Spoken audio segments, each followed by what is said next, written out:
check, guys. In this video, we're going to talk about where we stand in the cryptocurrency space as Euphoria has been cooling off a little bit, drawing some parallels to the broader market.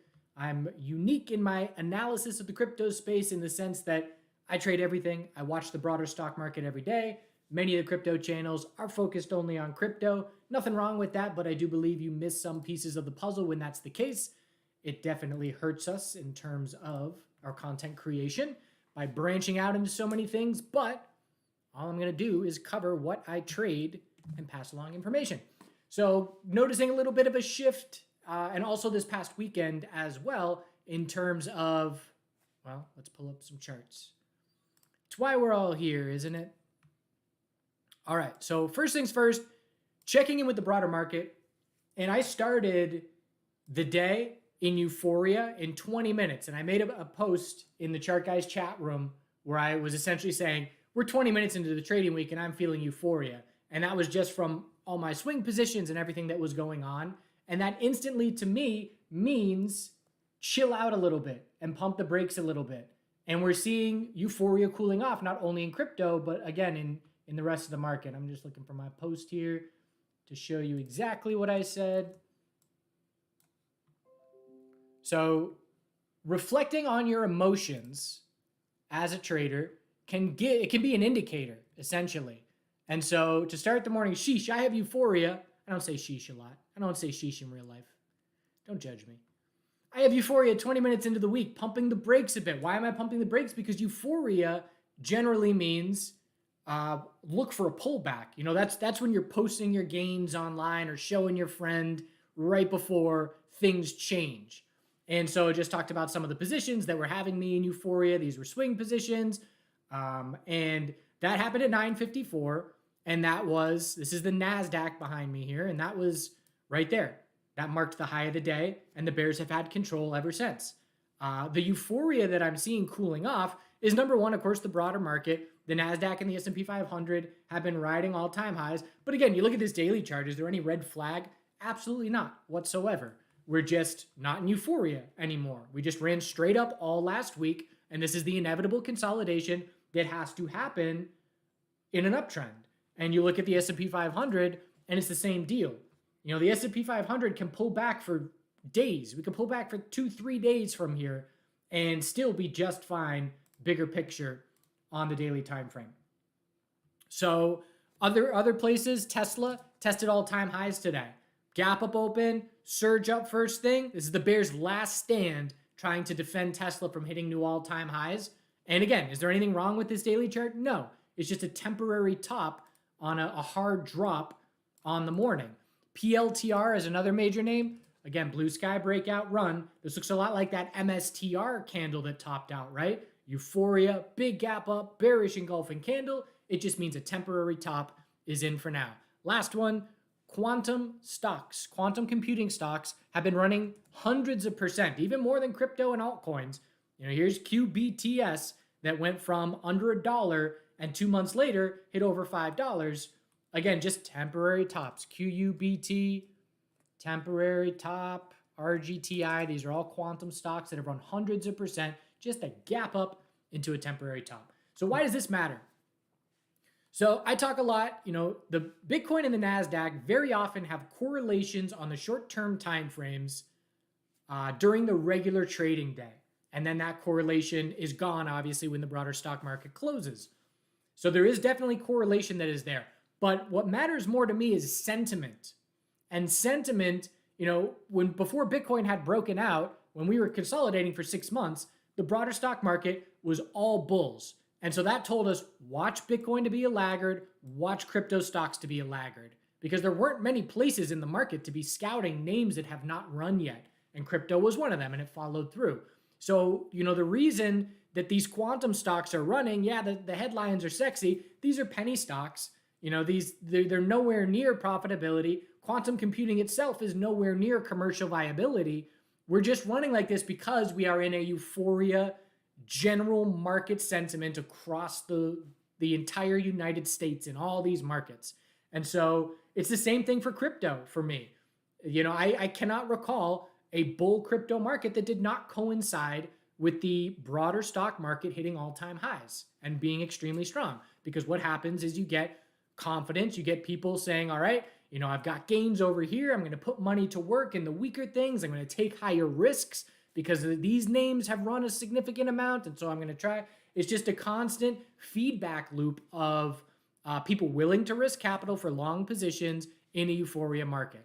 So I keep saying, I believe that the broader market, NASDAQ and the S&P 500 topping and hitting, pulling back on a significant time frame is going to closely mark when Bitcoin tops out. And I will be certainly looking for clues and letting you all know when I see something shaping up. But I just think, for me, the sentiment of the broader market overpowers everything else.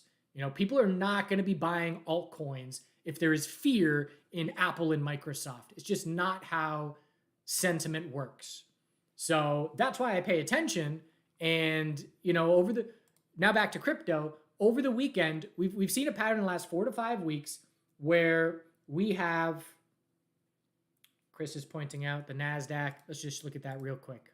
NASDAQ and Bitcoin here on the 5-minute time frame. Just to prove a point real quick, then we'll talk about the weekend. So yeah, this is Bitcoin and this is the NASDAQ. Very much, we could say there's relative weakness in Bitcoin because we dropped to the lower low while the NASDAQ's still chopping sideways, but these are doing the same thing. It's not a coincidence that they're doing the same thing, and this happens very, very often. So over the weekend, we had a bit of a shift. The past 4 to 5 weeks, we have Bitcoin tightening up on a 12-hour time frame, just looking for a 12-hour tightening range. We had that set up again Friday. We had that little sucker punch. We'll talk about that in just a moment. And then we just tightened up. No red flags, just tightening sideways. Generally speaking, the past month, sideways 12-hour Bitcoin over the weekend, you've heard me talk about it in multiple streams, leads to a dominance drop, and it leads to altcoins having strength. The only altcoins that had strength this weekend were some of the meme coins. And other than that, there was nothing standing out for bullish strength. And now we roll into Monday, and we have a lot of minus 8 to 12% days out there in the altcoin space. Just a little bit of a clue. Hey, where are the bulls? It's the weekend. They're not here. Something's shifting a little bit. And now we're following through with a little bit of weakness. Anytime you resolve a pattern on a shorter term time frame, zoom out and watch the longer term time frame. You will very often find that equilibriums on a shorter term time frame then turn into equilibriums on a longer term time frame. And so you'll see that, a 5-minute equilibrium breaks with no follow through. Zoom out to the 15-minute because it's probably just a 15-minute equilibrium tightening up. So that's what we have here. We have the 12-hour breaking bear to start the week. Okay, zoom out. What's the most likely scenario here? Now we scout a tightening daily range. We're going to, this is our range, the sucker punch, which we'll talk about in just a moment. Now we have a lower high. Now we scout a higher low. And if we hold 92,000, we're just going to tighten up for most of the week, and we'll probably break towards the end of the week or maybe over the weekend. Could this be a rising wedge? Absolutely. We know rising wedges have been breaking bull often in this bull market, but that doesn't mean ignore. I'm going to use the 12-hour just for a little more detail. I've been watching this 12-hour uptrend line for a couple weeks, but just you pay attention for it, right? We know, the one thing that I often say, I like this 12-hour support line. The resistance line is not great, but you get the idea. So one thing I often say, when I look at a chart, and you could say it looking at SPY, we know daily consolidation is inevitable, and it won't be surprising in the slightest when it happens from here. That's not some kind of bold statement, right? That's the way trends work. And we could say the same thing. We've been saying the same thing in crypto. Weekly consolidation is inevitable. Granted, a lot of people waiting for weekly consolidation have had to patiently wait for weeks, but weekly consolidation is inevitable. Just know, it won't surprise us, right? Weekly consolidation from here should not surprise anyone. And then you see, a ton of people get liquidated. Bitcoin on Friday had a sucker punch. And again, Google Chart Guys sucker punch for a video in depth describing it. What's happening on these sucker punches? I talked about it on Friday, I think, right? Didn't I highlight the XRP sucker punch and gave that as an example? The reason it happens is because you get everybody on one side of the boat. Everybody's long, everybody's confident, people use leverage, and then there's too many people on the side of the boat and it flips really quickly. And those sucker punches are great when you have cash on the sideline. Again, it happened back in 2017 when this would happen, it'd be a 25% drop on Bitcoin. And that's why, some of us traders were able to outpace Bitcoin's thousands of percent on the way up, because we would sell into strength, have cash, buy the sucker punch low, because as soon as you set that low, that is then your stop level to go off of. And very often you will see these big bounces, because on Friday, as I described, if you didn't watch the Friday stream, watch it. Because Friday I described how the order book clears out. It's then easier to bounce because there's nothing on the ask. Then you do the balancing of the scales between supply and demand, and you form tightening ranges. That's just how it happens time and time again. So you had overconfident longs get knocked out here. And back to my point, the fact that we can say we know weekly consolidation is inevitable, it's going to happen. We're going to scout weekly higher lows for great swing entries eventually. But that needs to be a thought in your head, so you're not putting yourself in a position where normal, healthy consolidation of a trend can blow you up. I mean, the fact that people got blown up on Bitcoin, not even losing the low of last daily consolidation, it just shows you overconfident, complacent bulls. And we never want to be that. There's so many horror stories of people that are over leveraged and blow up their account just from simple price action that should not be surprising. Do not let yourself be that. I have never, not once ever, used leverage in a crypto trade, and I've made thousands and thousands of percent. Granted, you can say, yeah, well, you were around in 2017 when Bitcoin was running thousands of percent in a year, and that's never going to happen again. And I can agree with you on that. So it is a little different in that regard, but you don't have to. When you get these kinds of moves, you don't have to use leverage to be able to significantly benefit from them. And if you do not have multiple years of experience with multiple cycles under your belt, you shouldn't be anywhere near leverage. So we're looking for a Bitcoin tightening daily range as the most likely scenario. What do we look for when the less likely scenario takes place? There's one glaring clue, one glaring indicator that tells us the less likely scenario has higher probability now of taking place, and it's volume. We will not break 92,000 without a big spike in volume. In the absence of a big spike in volume, the equilibrium pattern is accompanied by declining volume as the scales balance out. So if we tighten up on the daily and then break bear, we zoom out and we scout a weekly higher low eventually. We're going to look for 4-hour oversold conditions, which we have not seen in a long time in many altcoins. Bitcoin has seen it recently, but bulls would love to see 4-hour oversold mark weekly higher lows, because if that happens, they're likely weekly bull flags. So there are many, put it on the back burner. Next time we see 4-hour oversold on X coin, whatever it is, that's the next setup that I'm looking for. That's the purpose of the back burner. Set the trade, wait for the trade conditions to come to you. So what do we need for a Bitcoin daily higher low? We need a 4-hour trend change back to the bulls. 4 hours not very clear to me.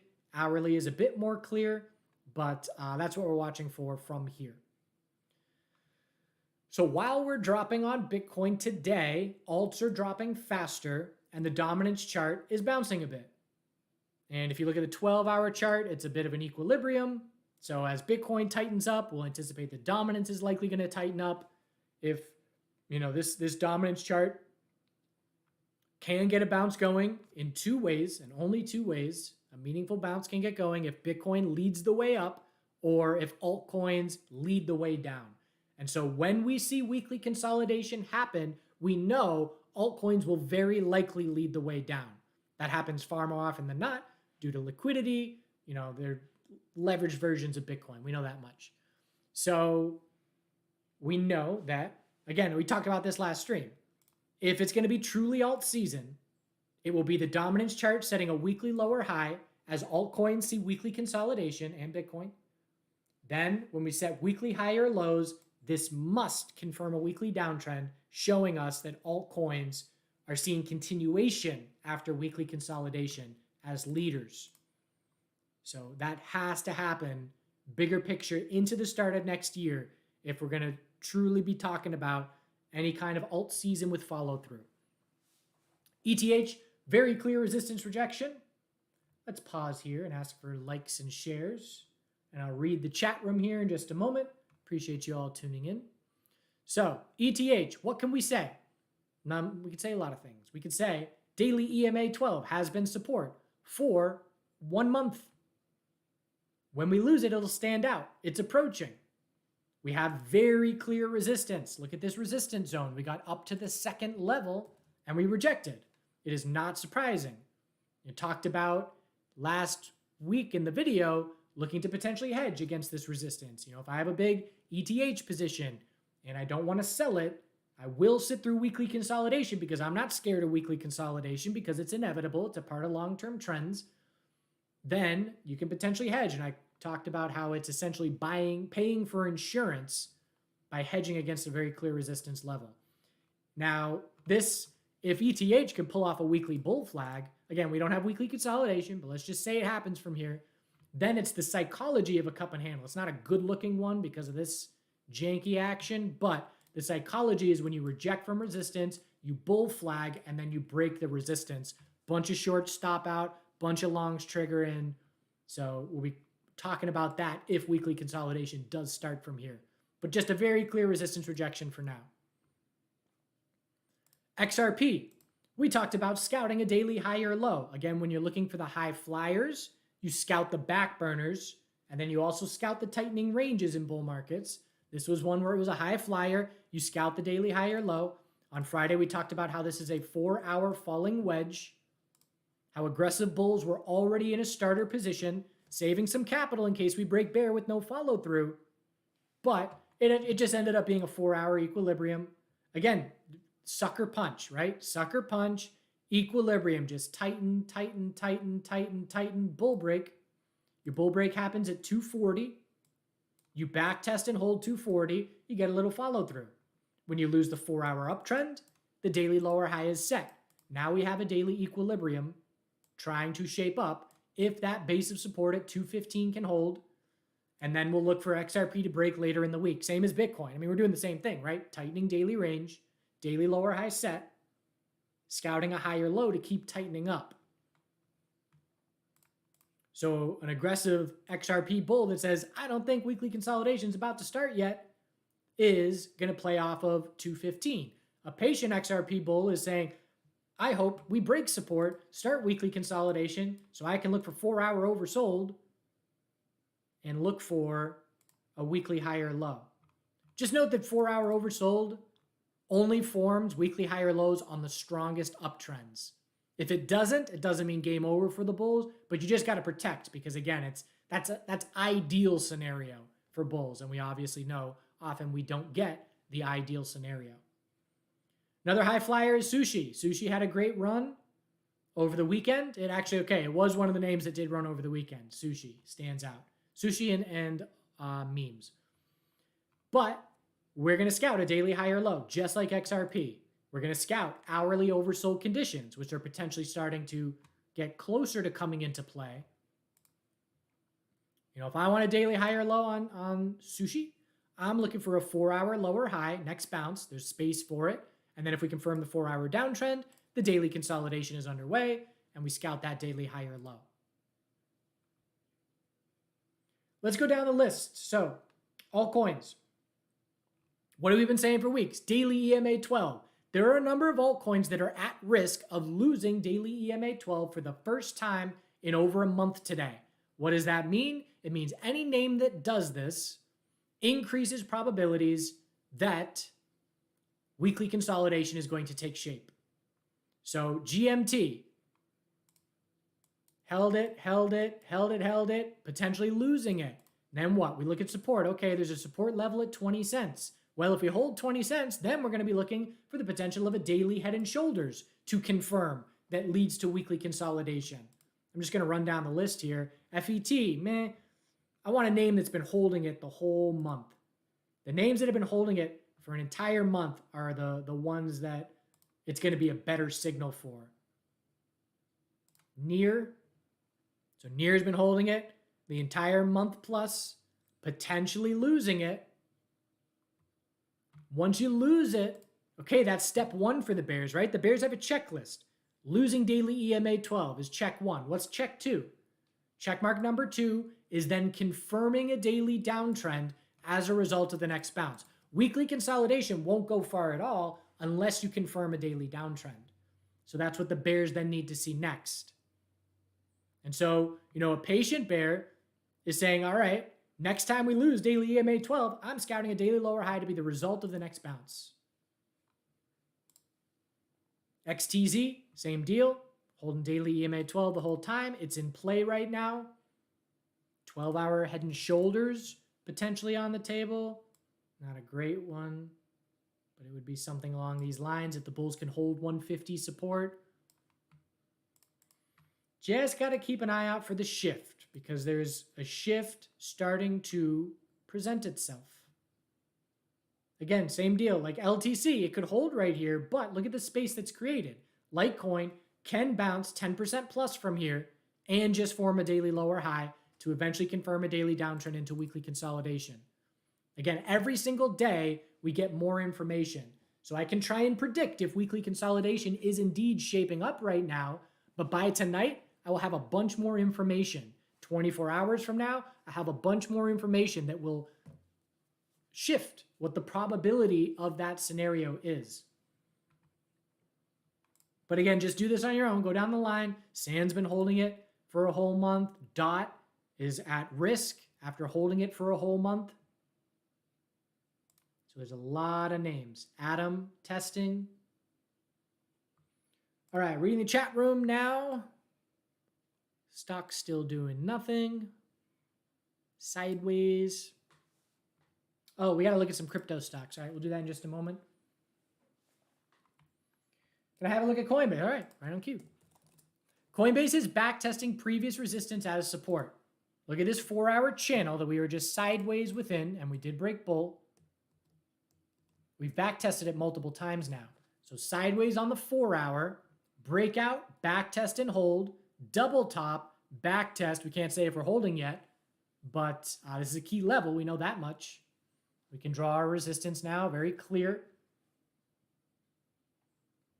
So bulls are hoping, now we can zoom in. All right, hourly, is the bounce underway? No. Let's zoom in. 15-minute equilibrium, tightening up. This must break bull for the hourly bounce to be underway. Then we zoom out. We scout an hourly lower high to be the most likely result of that bounce. Then the bulls must confirm an hourly uptrend if that support level is going to hold again. It's one time frame at a time. Once you accomplish something on one time frame, you zoom out to the next time frame and determine the most likely scenario there. So overall, still hanging on, but bulls definitely want to see those 3 teens hold after it was such strong resistance.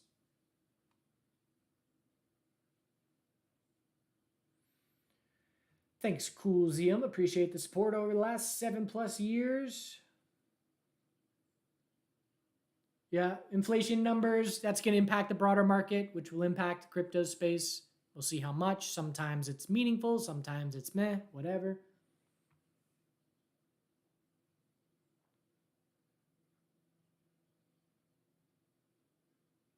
Yeah, that's the thing. So I made a post today. This is the part of the cycle, really it's the past few weeks, the part of the cycle where fundamental traders get in trouble because you see things where the fundamental valuations don't make sense of companies. The quantum stocks that I just highlighted, perfect example. Of course, there's always people talking about Tesla, PLTR. I'm just watching fundamental bears get stopped out and hurt because they are not attributing what happens in euphoria cycles, which is fundamentals completely disconnect from price.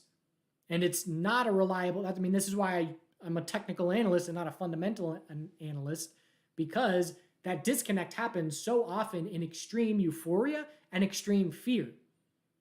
And there's a lot of fundamental traders that do things too soon because of valuations. And so that was just in response to someone saying it's crazy that, semiconductor AMD is down on the year while meme coins are up hundreds of %.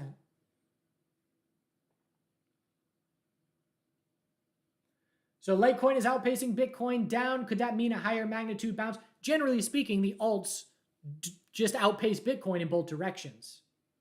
So yes, that's generally how it works.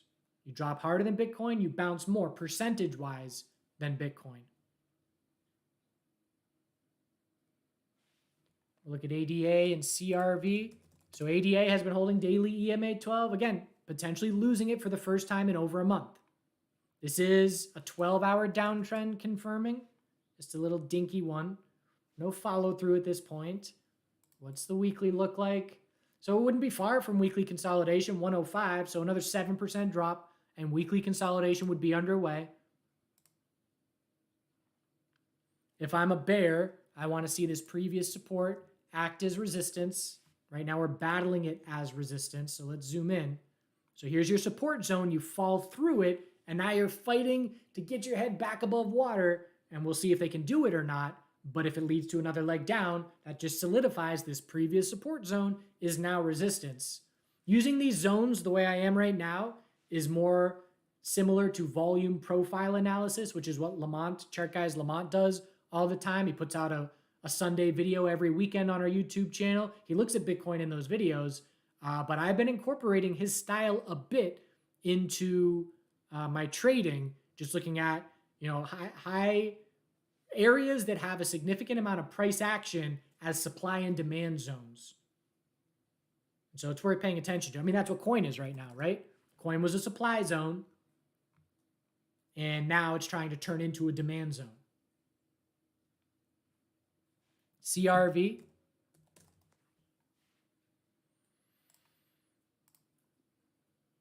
So daily consolidation. So it's a high flyer. Looking for a daily higher low is the most likely scenario. We hit hourly oversold. It's marked a temporary bottom. When you confirm trend changes with a lack of follow through, you got to be cautious of a flag. This is an hourly uptrend. This is a potential bear flag. Bulls have to prove to us that it's not a bear flag by getting back over 115 plus. Bulls would love for hourly oversold to mark a daily higher low. That would tell us bulls are still in complete control, everything is just fine, etc.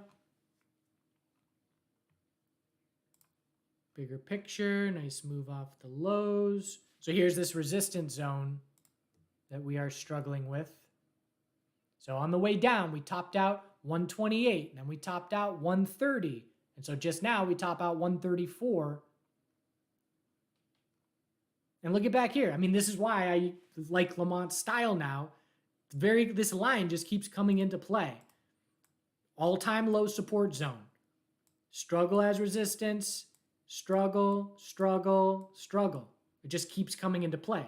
That, I would say, I mean, on this chart, I'm sure there's more data on other charts, but the low 130s, the upper 120s and the low 130s is the most important price zone in the history of this coin.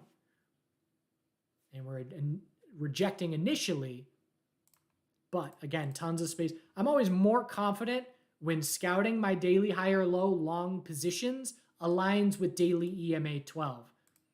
Doesn't have to, but that's just a confluence of signals that gives me a bit more confidence when that is taking place.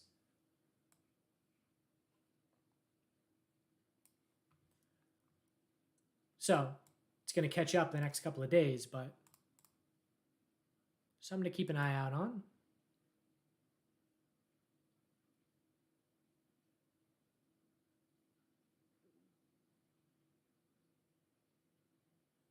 Yeah, I mean, I align with the market. So the post is funny how the market doesn't bat an eye to the revisions of jobs numbers. I don't care at all about jobs numbers. It just means absolutely nothing to me. And I think that's the case for a lot of the market as well. It's just price and momentum and trends. You know, you need a narrative for fear and things like that, but just stick with the trends. You know, when we see weakness, a significant amount of weakness in the broader market from here, coming from all-time high euphoria, they'll attach all kinds of narratives to it. I can remember back in like 2014 when I was trading and the market weakness was being attributed to a few cases of Ebola. It's like, no, that's not why the market is dropping. But the shows like CNBC, they have to attribute it to something because you can't just say this is normal price action. You know, this is how trends work because people don't understand that. They don't relate to it. They think everything in the market is fundamental, and that's what their audience, their audience is fundamental.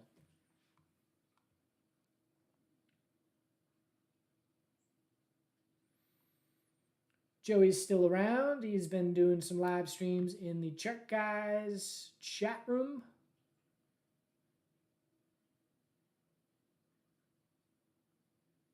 Sol has been one of the weaker coins. Again, just rotation.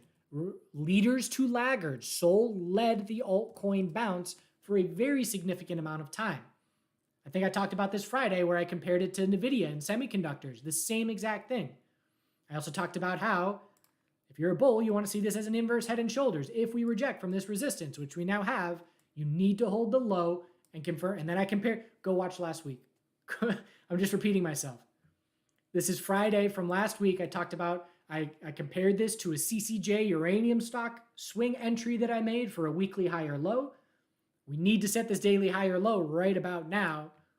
Today, not much more downside, but yes, we are looking for a weekly higher low in Sol, but there is very clearly rotation out of Sol into other altcoins after Sol led the vast majority of the last year of action.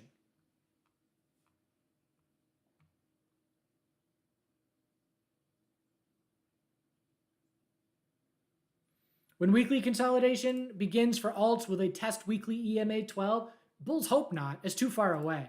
We ran so hard. I mean, every coin's different, obviously. But, XRP weekly EMA 12, you get back that much, that's a red flag. A lot of these, some of them will. The ones where they're closer, but the ones that have run really far away, you don't want to go back to that weekly EMA 12. Bitcoin, that would be fine, right? This isn't a significant amount of retracement. Use your Fibonacci tools. So you're measuring here, wherever you measure from, let's just do this one. So, right, if we hold weekly EMA 12, it's still a potential bull flag. That will be right around the 382 retracement over the next weekly candle, next week. That's going to move up higher right towards the 382 retracement. You do that with XRP. If we get back to weekly EMA 12 here, we're giving back 50% plus of the move. It's a very different amount of retracement. More than that. So everyone's different, but it will be the target on some names.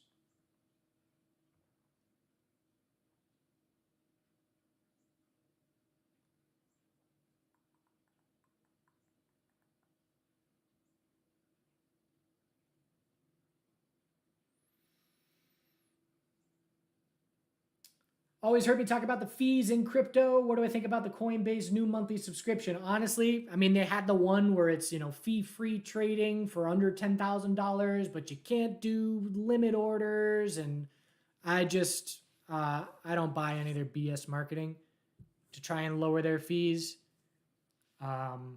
Essentially, I'm not going to be a first mover I'm never a first mover. I got my smartphone later than everybody else. I'm not going to be jumping on, I'm going to wait for feedback. We got a chat room community of 900 plus traders, and they'll let me know when it's worthwhile.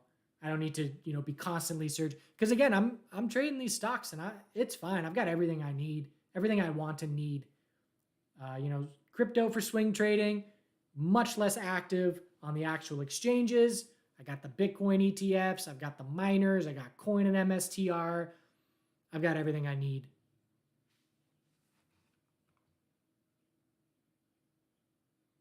My thesis for why I'm in an ANF short? No. This is a crypto stream, but real quick, weekly lower high. Equilibrium is the most likely scenario. Shorted it last week for the weekly lower high. It's now set. So now we'll see the direction that this breaks.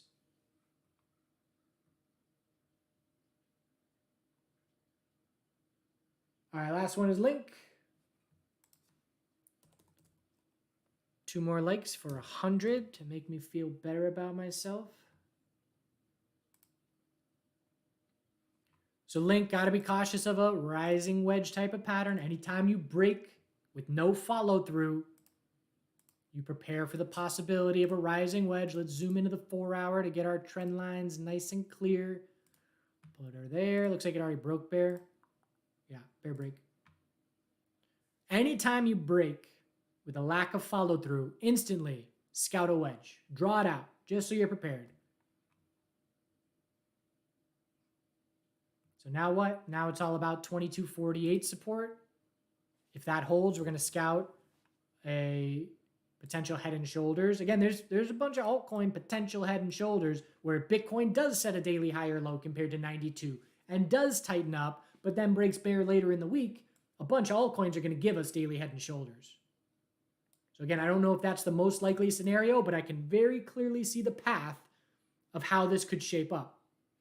Bitcoin sideways, altcoins hold a support. Bitcoin breaks the sideways range bearish into weekly consolidation. Altcoins confirm head and shoulders into weekly consolidation. Every day, my probability needle of that scenario is going to shift a bit based on the information the market gives us.